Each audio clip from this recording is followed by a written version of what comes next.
Cabin mate 24 hours study hall and work space mobile app download చేసుకుని ఇప్పుడే మీ cabin book చేసుకోండి.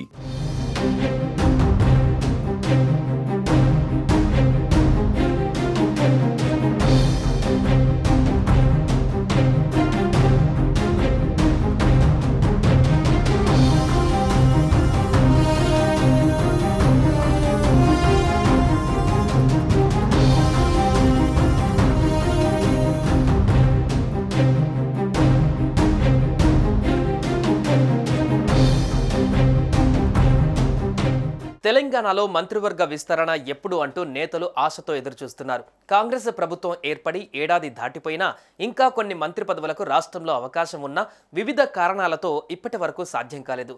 ఈ క్రమంలో తెలంగాణ మంత్రివర్గ విస్తరణపై కాంగ్రెస్ హైకమాండ్ ఫోకస్ పెట్టింది. ఢిల్లీలో ఏఐసిసి కేంద్ర కార్యాలయంలో కీలక సమావేశం నిర్వహించింది.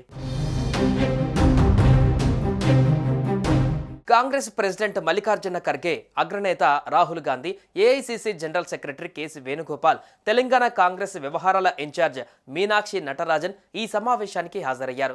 ఇక రాష్ట్రం నుంచి సీఎం రేవంత్ రెడ్డితో పాటు డిప్యూటీ సీఎం బట్టి విక్రమార్క, పీసీసీ చీఫ్ మహేష్ కుమార్ గౌడ్ హాజరయ్యారు. ఈ భేటీలో రాష్ట్ర కేబినెట్ విస్తరణపైన అధిష్టానం పెద్దలతో సీఎం రేవంత్ రెడ్డి చర్చించినట్లుగా తెలుస్తోంది. తెలంగాణ కాంగ్రెస్ వ్యవహారాల ఇన్ఛార్జిగా మీనాక్షి నటరాజన్ నియామకమైన తర్వాత ఢిల్లీలో తొలిసారి తెలంగాణ వ్యవహారాలపైన అధిష్టానం సమీక్ష నిర్వహించింది. ప్రస్తుతానికి తెలంగాణ రాష్ట్ర కేబినెట్లో 12 మంది మంత్రులే ఉన్నారు. ఇంకా 6 మంత్రి పదవులు ఖాళీగా ఉన్నాయి. 2023 డిసెంబర్ 7న రేవంత్ రెడ్డి ముఖ్యమంత్రిగా ప్రమాణ స్వీకారం చేసినప్పుడు ఆయనతో పాటు 11 మంది మంత్రులు కూడా ప్రమాణ స్వీకారం చేశారు.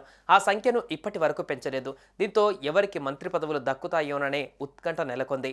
అనేక అంశాలను పరిగణలోకి తీసుకొని జాబితాలోని పేర్లకు కుదించుకుంటూ వస్తున్నారు. అలా చివరికి 6 పోస్టులకు 8 మంది ఆశావాహుల పేర్లు ఖరారైనట్లుగా తెలుస్తోంది. మంత్రివర్గ విస్తరణలో ఆశావాహుల జాబితా భారీగానే ఉంది. రేసులో కోమటిరెడ్డి రాజగోపాల్ రెడ్డి, సుదర్శన్ రెడ్డి, ప్రేమ్ సాగర్ రావు ముందున్నారు. ఇక మహిళల కోటాలో విజయశాంతిని ఎంచుకోవాలని చూస్తున్నట్లు తెలుస్తోంది. ఎస్సీ సామాజిక వర్గం నుంచి ప్రాతినిధ్యం కోసం వాకిటి శ్రీహరి, గడ్డం వివేక్, అద్దంకి దయాకర్ పేర్లను పరిశీలిస్తున్నారు. మైనార్టీ కోటాలో పదవి కోసం అమీర్ అలీ ఖాన్ పేరును పరిశీలిస్తున్నారు.